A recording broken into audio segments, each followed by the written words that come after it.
Bien, l'actualité toujours. Balayons-la, attaque d'un militaire en patrouille.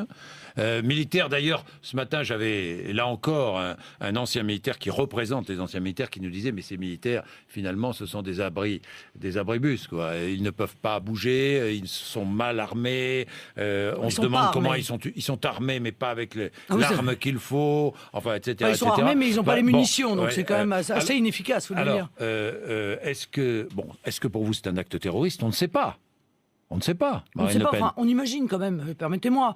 Moi, quand j'entends le président de la République dire non, mais ça n'a rien à voir avec Londres. Non, ça n'a rien à voir avec Londres, mais enfin, c'est quand même un militaire qui est attaqué. Il est attaqué pour être égorgé, ce qui est quand même, ça fait 2 similitudes. Avec une arme blanche, ça fait 3 similitudes. Et manifestement, par un islamiste, ça fait 4 similitudes. Ça fait quand même beaucoup. Est-ce que pour vous, l'islam est une religion de haine ?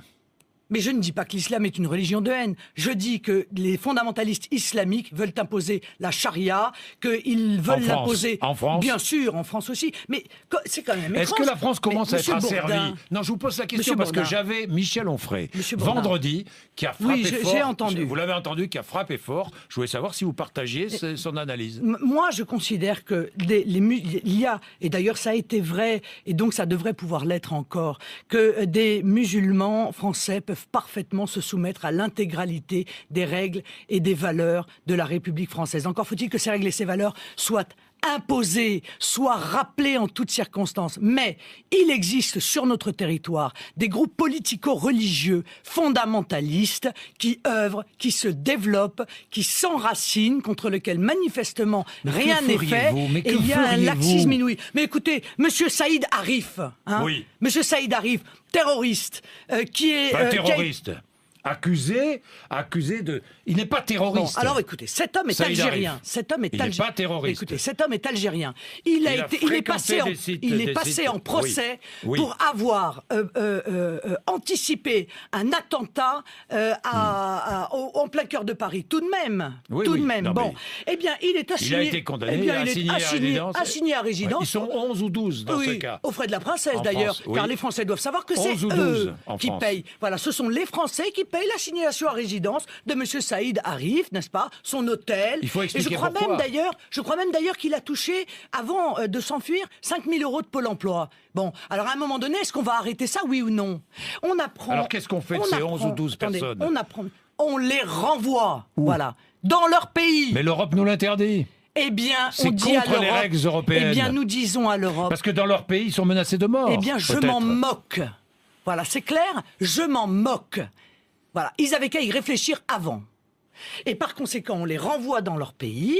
On dit à l'Union européenne, vous êtes bien gentils, occupez-vous de vos affaires. Nous, on s'occupe de la sécurité de notre territoire. Ça, c'est une chose très claire. Et je vous signale qu'on apprend quand même au bénéfice de ce drame qui s'est déroulé à La Défense, que le 7 mai, en Isère, il y a un gendarme qui a été attaqué par un homme au cri de Allah est grand, un homme qui rentrait de la Mecque.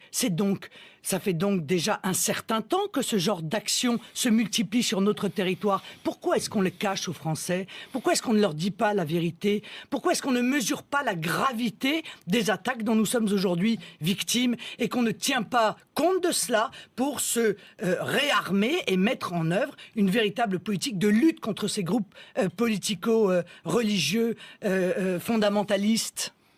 Parce que le politiquement correct. C'est quoi parce qu'on risque d'être attaqué. C'est quoi, Marine Le Pen? Eh bien, c'est le fait de dire il faut surtout pas s'attaquer aux fondamentalistes, car sinon on va être accusé de stigmatiser, etc., etc.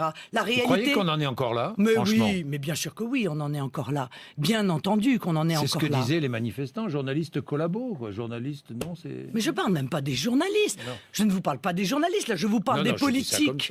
Je vous parle pas des journalistes. Aussi. Je vous parle des politiques. Oui. On voit bien que tous ces gens-là ont peur de dire, ont peur de faire, ils ont peur d'être accusés de je ne sais quel racisme, de je ne sais quelle stigmatisation. D'ailleurs, on ne peut plus rien dire en France aujourd'hui sans être accusé de stigmatiser. Bon, eh bien moi, clairement, je stigmatise les fondamentalistes. Je les montre du doigt et je veux qu'on les combatte avec toute la virulence nécessaire pour assurer la sécurité de nos concitoyens.